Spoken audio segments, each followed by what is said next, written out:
This is the Nuclear Option Podcast with Chris and Aziza Butler, the podcast for those who dare to believe in the power of the nuclear family. In a time when it's harder than ever to build a family, we want to encourage you to be proud of your family, invest in your family, because our families carry the most promising solutions for the problems in our world. Thank you so much for joining us here on the Nuclear Option Podcast, where we discuss the politics and the practice and the promise of family. From our home to yours, we're inviting you into a conversation about family, not just as a private institution, but as a public good. Hey, welcome everybody. Thank you so much for joining us. So today, well, first of all, love, how are you feeling? I feel pretty good. It was my birthday yesterday. Woo. So I made it another year. That is a national holiday in the Butler household and our birthday. So yes, we had such a fun time celebrating you. We did. Birthday breakfast, hung out with great friends. Yes, so fun. We had such a great time. We just love celebrating you. So thank you for being born. Thank you, Mom, for birthing me. And thank you for continuing to live. We appreciate you. Do everything I can to stay living. Awesome sauce. All right, so today we're going to just jump right into it. And so the way we do this is that we talk about first the politics. So let's just jump into the politics right here. So just to kind of shape this conversation, if you guys are not privy already to this, the Illinois School Board has voted and decided to, after seeing the results of the NAEP, results with student results and academic outcomes, they looked at it, they saw these scores that were like in the 30s, all of these things. And what they actually chose to focus on was the fact that not how can we get more kids to score higher on these exams? What are we doing wrong? Let's change it and fix it. Actually, what they decided to hold on to was the fact that they were like, wait a minute. Our standards are like up here for what we decide is proficient. And we noticed that all these other states in the country, their standards are actually down here for saying how many kids are proficient. So they decided to lower the standards for Illinois in what is considered proficient. And so now that, and if they, in adopting that, instead of actually I think it was 41% were proficient in, let's say, reading. 41% are proficient. So if they lower the standard to this level, like most other people around the country, then it looks like 53% of kids are proficient. And that's kind of their argument on that. But what it really is that then they didn't actually change anything about like how to help kids have a better academic outcome, but score outcome. And so what do you have to say about this, love? I think, so just to set it up, essentially what you have, the students take a test. It's supposed to measure how proficient they are according to their grade level in reading and in math. And so you take a test, you get a score, and each state decides what score on the test they will consider to be proficient. Right. So Illinois actually does have pretty high cut scores in terms of what we consider to be proficient, at least comparatively to other states. So right now, or previous to the decision, Illinois had the fourth highest proficiency standards in fourth grade reading, the highest for fourth grade math, second highest for eighth grade reading, and the third highest for eighth grade math. We did have comparatively high standards for our students in all of those areas. Now, we were not meeting those standards. Most recent data shows, like you were saying, 41% of third grade students are proficient only in reading, only 31% in math, 28%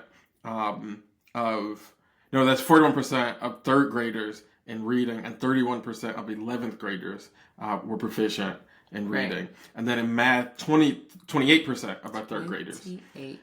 And 26% of our 11th graders. So we were not meeting the standards, but they are really high standards. And so what we have done is decide, in order to make our students look better, right, compared to other states, we're going to lower that standard. So if you're not following this, just think about it this way. Let's say you have a kid who's like in a racing club, and the racing club has different levels for speed. So if you run an 8-minute mile, you're considered super fast. Right. And let's say your kid like is always getting like a 10-minute mile and is like, you know, decent speed, or maybe a 12-minute mile. Like, you know, your kid is in the racing club, he's kind of slow, and no shade, but, you know, kind of slow. And next thing you know, your kid comes home and is like, I moved up to the super fast group. Right. And you come to find out that it's not because your kid started running an 8-minute mile. Right. It's because your kid is in a club where they just decided that now the 12-minute mile is going to be considered to be super fast. So essentially, we're inflating the scores. And I want to be charitable to the argument, because people who are arguing for this are saying that, hey, it's not fair to tell our students that they're not doing great when really, you know, compared to other states, our standards are really high. So we want to make this fair. We want to make it more, I hesitate to use the word because it's so charged these days, but we want to make it more fair. We want to make it more equitable. And so we're going to lower the standards. That is the argument. Right. It's an argument to me that just doesn't hold water, though. It doesn't. And I think this is where it really comes down to like how important family is, right? Because when it comes to family, like we want our kids to do well. And because it gets lost in all this conversation of like, oh, well, our standards are high and blah, blah. So you kind of just feel like the way it comes to you as a parent is like, oh, okay, our kids are doing better now. Mm-hmm. But it really isn't. They just changed the language around it. The kids are still scoring really low on these standards, but I mean, on these tests. And just in terms of being proficient. Right. In reading and math. Our kids can't. Yeah. And I don't think any parent wants them to, you know, just lower the standard lower the bar for their child so it can seem like they're, you know, proficient when in actuality, if they're not, parents want to know, like, well, okay, what should I do? Should we read together more often? Do we need to change this? Do we need to do that? And I think that, you know, that's just what these kind of big organizations do, like school boards now, because they have to look out for just how it reflects on them. But when it comes to families, individual families and their children, they want to see their children kind of doing better, and they need to know the whole picture and not just focusing on like how does this reflect as far as like, you know, this state to that state. Yeah. And there's a way definitely to like talk about this stuff, right? Right. You can say, because no parent wants their kid to like feel bad. Right. You know, like they're doing worse than some other kid. And you can say to your kid, like, I think there's a simple way to say, like, we have really high standards. And so don't feel bad. Exactly. That's a conversation that you can have. But to just change the standard. Right. So that you can feel like you're doing better. It just doesn't help. So it's just, and even if you're not in Illinois, I would just say pay attention to these types of things because, like you were saying, like that is the kind of thing that bureaucracies have to do. Like the bigger the unit is, the more difficult it is to, you know, have those kind of personal conversations, personal interactions, and you want to stay on top of that. For sure. You can always think about homeschooling. Whoop, whoop, let's do it again. Keep the standards high. That's what we do in our family. We don't say, okay, our kid doesn't, I don't know, make their beds, so we'll just, you know. Yeah, we're just going to change it. Like, you know, you don't have to make your bed. We're going to consider your room clean. Even bed is not made, clothes, stuff is all over the floor. And so what I think I thought it was like, oh, like this is just the soft bigotry of yes, and it is. Yeah, I mean, and far be it from me to like pull out a George W. Bush quote, but this really is that. Like this is a return to the soft bigotry of low expectations. Right, we just don't need that. And it kind of is bigotry. For sure. All right. Well, thanks so much for that input. So next on our list here, we talked about the politics. Now let's talk about the practice of family. So one thing we want to share with you guys is in the practice section, we just talk a little bit about how to do something practically to build a stronger family. Do it. Right. So we just want to share something that you could just apply like right now. And one thing that we do in our home, and I'm telling you, we've been doing this since, so we've been married 18 years. 18 years. Loving it. Such wonderful years. But one thing that we've done, 6 kids in, we still do this every week. Well, I would say most weeks. Most every week. And we've gone through so many seasons. I would say this. Wait, we haven't told them what it is, though. Us, oh, okay, yeah. Anybody who knows us absolutely knows that it is a very serious thing in the Butler household, in Chris and Aziza's marriage, for sure, to go on date night. Yes, date night. People know that we have date night. The date has changed like through for seasons, sure, right? And it sends like a shockwave through the community because I thought you'd be on date night tonight. It's like we changed the date. But no, we want to share it because it's been such a great anchor for our, and I want to say friendship, not just our marriage, but our friendship in our marriage, because the friendship is what just helps the marriage to thrive. So, and date night is just such a special time. And honestly, it doesn't even matter what we do. I always tell people, I'm like, we could be sitting under the bridge in a car in the rain. Like, we will have the best of time because it's just that carved out intentional time of just being able to talk, just being able to share, just being able to laugh, not talk about all the other stuff. And I think that that's just so important for our relationship. And I think a lot of people would benefit just in that same space, because especially when you have, honestly, even if you don't have children, but for sure if you have children, you can be all day together, and with kids you will not get a conversation fully done because constant, like, just, there's needs, kids have needs, life happens, and so it can just, and you really want to hard. respond to those needs. Like if we could do a whole different talk about like responding to kids' needs. So you want to respond to your kids' absolutely needs. And you want to be there for them, but that's why you got to 100%. carve out that space. Because in marriage, I feel like in marriage you're doing a lot together, right? For sure. Like you're parenting together if you have kids, you're running a house together, like you're doing a lot of things. But still, I think like the bedrock, like you were saying, like the bedrock is that friendship. So like date night is just an intentional time that you carve out to listen, to laugh, to talk about, like, what have you been thinking about? What have you been concerned about? What have you found to be funny? Yeah. I'll totally like share it, like put jokes in my phone that I want to tell them about later. Like, let me tell you, this is so funny, or let me show you what I saw or heard, or just such fun times. But we don't use that time to, like, I don't know, talk about how we're gonna get this scheduled to fix the washing machine or something. No, that's not the time for that. That's not the time for complaining and all of that stuff. This is just like, let's just enjoy each other. The whole reason we have this thing is because we just enjoy each other. And so I think it's just so important, especially as your marriage just grows and we grow, we change. And I'm not the same Aziza from 2007. You're not the same Chris from 2007. And so just to be able to, just kind of keep in step with each other and checking in and just learning each other all over again afresh, it's so helpful for our relationship. And I think it would be helpful for every marriage. So and I think we should say too, like in terms of doing date night, like you don't have to do like something super big or fancy. No, not at all. Like through the seasons, like we certainly have had like fancy date nights, which are fun. Right. But most date nights we go like to the same taco place. Yes, we do, and it's so great, love. I recently learned that that's a little bit of a problem. So no, it's not. I've always told him I like the. I think it's great. Me that she likes it, but then she told our friends. It was like I did not tell them. I just said, "Oh, we always go to the same place." They were like, "We do all these things," and she's like, "Well, we always go to." No, I was saying it as like I love the predictability. Whatever. So y'all pray for me so I can mix it up. We don't.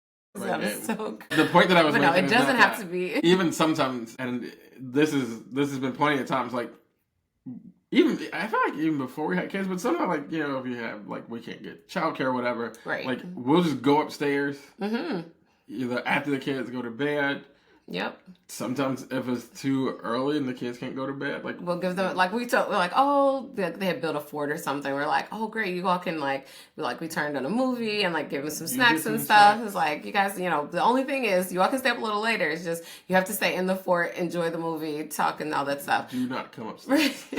No, we were actually just at the kitchen table, but we had, like, such a peaceful, wonderful 45-minute, like, meal and stuff. And we just had to do it. Yeah, just do it. But we were at home and all 6 of our kids, maybe we had 5 kids at that time. I'm not sure, but we definitely had children. We might not even have 5. Maybe, yeah. I'm not sure. But you can do whatever you need to do. You can just be like, make some bologna sandwiches and hang out. Bologna sandwich? I'm vegetarian. If you're vegetarian, don't make bologna sandwiches. You can get that bologna. That's funny. No meat product. But it's more about the space than like... Yeah, just having the space, yeah. It's so important. But if you want to just kind of tell us, what is it that you do or have done through the seasons that have, like, what does your date night look like? Is there a rhythm that you go by? Is there a particular, what do you all do to just have, for your date nights, for your marriage? We do want you to share that with us. And you can share it with us at Nuclear Option. Oh, yeah, that's our email. Yes. Tell them, love. At our email, which is nuclearoption@weschoolfoundation.org. That's nuclearoption@weschoolfoundation.org. But yeah, which we should have said at the top of the show. This is brought to you by the We School Education Foundation. Yes, it is. But email us, nuclearoption@weschoolfoundation.org. It'll be in the show notes. And you can drop it on any of the socials, wherever you're listening to this. We just want to hear from you. And if you send it to us, we will discuss it and share it with everybody on the next episode. So let us know what date night looks like for you and how it flows. Share your wisdom. Woohoo! Help the community. We're in it together, y'all. Okay, so before actually we go to this last part, I just want to let you guys know we would love for you to just share around this podcast, share with another family, share with a friend or something who you feel like could benefit from the kind of things that we are going to be chatting about. And also maybe just rate us, do rate us or give us a review. Give us a good review. On wherever you're listening to this send us an email. If you have a good review, review us on the podcast channel, wherever you get this podcast. That's genius. Is that what they do? Is that like a thing? That's what I'm saying. I don't know what anybody else does, but clever. Don't do the bad review. Just send us an email. We'll try to fix it. Then you can go give us a good review. Don't give us Love a bad review. All right. So this last portion, we just want to chat a little bit about the promise of family. So in this section, we're going to just give you guys kind of real life examples of kind of the manifestation of the things that we're talking about, which is strong families being very hopeful for our society and being able to answer so many of the societal woes that we deal with in our culture. So, in our society. So just a picture of that's happening. One thing we came across was this article that talked about, and actually you saw it years ago. I feel like before we even had kids. It's not this article. But, right. But this the idea, concept, yeah. And it really spoke to me. I tried to get our church into this. Yeah. You're in pastor in the church at the time, but we're just like, maybe we can do a thing just to be a ministry. So what it is that they have found, this study found that children who grow up seeing a photo of themselves or a family photo displayed in their home, that they have so many positive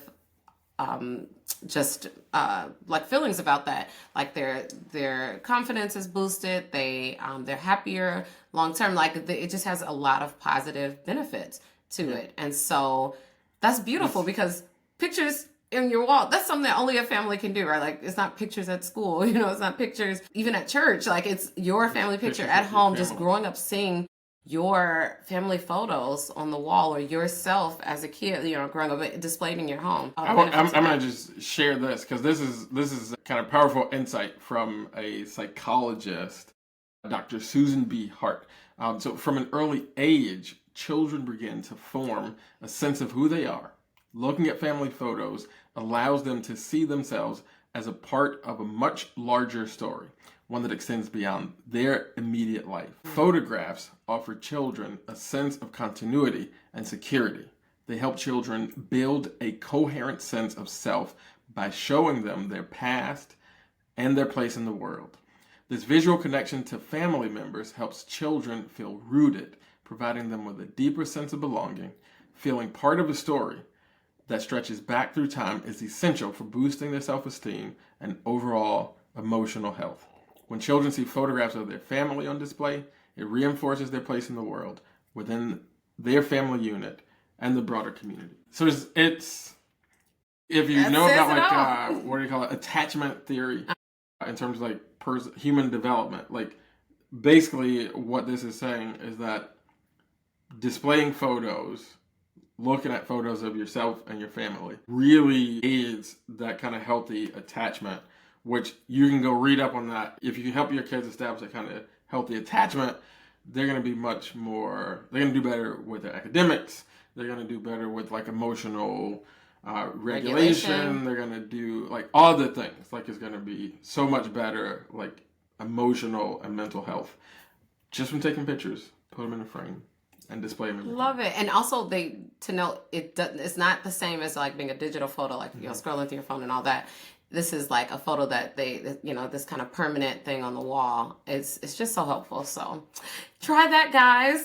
Yay. Oh, that was like a practice and a promise, but anywho. Yeah. All right, you guys, please, like we said, go ahead and give us a review. Yes, please. If you're like watching this on like a YouTube or something, like this, subscribe to the channel.